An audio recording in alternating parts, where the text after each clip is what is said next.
Hi, Dr. Taylor with Aspire Chiropractic, and today I want to talk to you about chiropractic and its relation to brain health. Right here. Kind of looks like Toadstool from Mario, maybe Mario 2. But what we got here, this is a very crude and rudimentary drawing of the skull with the brain here. Now what I want to do, we're going to put in the spinal column, okay? So, we've got the skull here, we've got this big opening, it's called the foramen magnum. It's Latin for big hole, right? Now, this big hole extends all the way down the spine, right? It goes like this, all the way down like that. Now, our brain is so important, it is the only organ entirely encased in bone, right? The next most important is going to be our spinal cord. So our cord exits our brain. In all reality, we've got our brain here, and we've got our brain stem, which actually in some people they found extends all the way down as far as C3, the third bone in your neck. After that, it transitions into your spinal cord. Goes all the way down. The cord itself goes right down to about L1, L2, L3, somewhere in there. At that point, it forms a little bulb, okay? It's called the conus medullaris, Latin for bulb cone or something, I don't know. After that point, that's where your cord ends. But there's still nerves that come out here, and they come down like that, and then they exit the spine. Fun fact, for any of you women out there who have had epidurals, they give you an epidural right around L3, L4. Why? Because that's where the nerves are, right? There's no cord there, it's just nerves. So if they're going to jam a needle in there, they've got a really good likelihood of missing the important stuff. If they jam a needle in here, they're probably going to hit the cord. You're not going to be happy, but I digress. So we've got the brain in the skull. We've got the spinal cord running down in the middle of all the bones. We'll just draw a couple of them in here. So C1, like that, and then C2, because these are block vertebra, C3, like that, 4, like that, all the way down, okay? Now, again, your brain is so important, it doesn't have a direct blood supply. What? That doesn't make sense. No, so it does, but it doesn't. There's something called the blood-brain barrier, right? So we've got our muscles, blood vessels go right to them, transfers of blood transfers the oxygen, takes all the way the stuff from the muscles working. That doesn't happen in the brain. There's a barrier around it. And what it is, this is surrounded by something called cerebral spinal fluid, okay? And it's got a flow, just like a river. Now, this fluid goes all around the brain, kind of goes in and out through here. It also comes down the spinal cord, just like this. So it helps supply the spinal cord, supply the brain with nutrients. So blood goes to the blood-brain barrier, exchanges good stuff, takes away bad stuff, and then it goes through here into the brain. And then the brain is just like any other cell. It's literally just like our body, right? We take in food, we take the energy from it, we get rid of the waste. Now, our body works like that. Every cell in our body works like that. So our muscles work like that, right? So that's why we're sore after a workout. What that is, lactic acid, that's a byproduct of muscles working. That's a byproduct of muscle cells working. Your brain's a group of cells. Every nerve in your body is a group of cells. So they need energy to work, and then there's a byproduct from it that they got to get rid of. So what happens? The brain does work. We all know that. After it gets done doing the work, the cells that make up the brain have waste products that they got to get rid of. What it does is it puts the waste products into the cerebral spinal fluid, and it takes it from there out into the bloodstream, out in the body, out of the body, okay?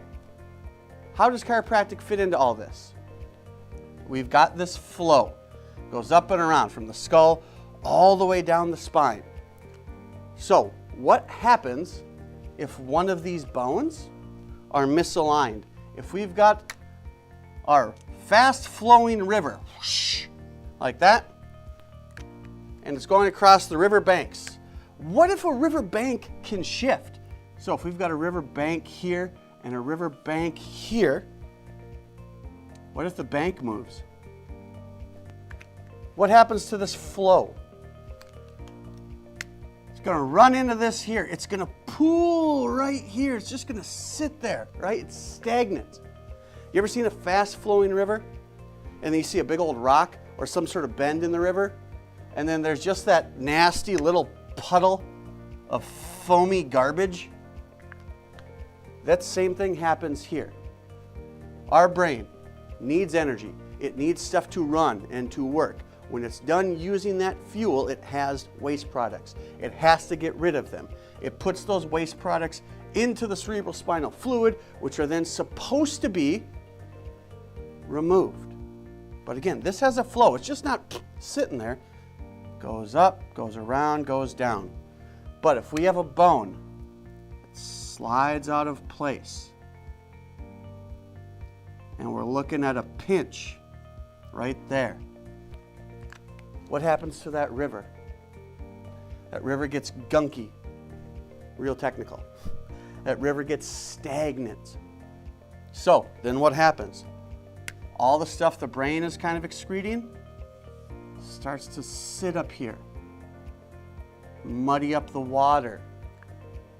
If the water is sitting in a stagnant pool of garbage, if the brain is sitting in a stagnant pool of garbage, how's the brain going to work? What kind of environment is it in? Think of a fish in a nice clean fish bowl versus a dirty fish bowl. There's a show on ESPN called 30 for 30 where they interviewed Jim McMahon, quarterback for the Bears back in the 80s. He was having head problems. CTE is a big thing in the NFL and in any contact sport right now, how the brain is working. His head wasn't working right. He talked to MDs, he talked to neurosurgeons, they took MRIs, they took CT scans. They can't find nothing. They can't help him. They put on all this medication, nothing. He went to a chiropractor. The chiropractor looked at the MRI, but he looked at the MRI down here as opposed to up in the head. And what did he find? Found a bone out of place, disrupting the flow of cerebrospinal fluid, choking the brain, keeping all the garbage up around here in the brain. This is bad fuel. How's the brain going to work on bad fuel? He literally says, within minutes of his chiropractic adjustment, you can Google it, search it on YouTube, it felt like a toilet bowl flushed. He felt all this garbage leave. His brain worked again. How? From a chiropractic adjustment in the neck. How? By clearing up the flow. This is the master control organ here. It needs clean fuel. If you have problems, issues, disrupting the source of fuel to the brain's not going to work right. If the brain isn't working right, the body isn't working right. What do we see with this? We see things like CTE. We see things like Alzheimer's. We see things just like head fog. You know what, Doc? Ever since I've been getting adjusted, my thoughts are clearer. I sleep better. I had somebody once, you know what? I'm dreaming again. Interesting side effect of chiropractic adjustment. So again, here at Aspire Chiropractic, we are ready to help you when you're ready to be your best. Naturally.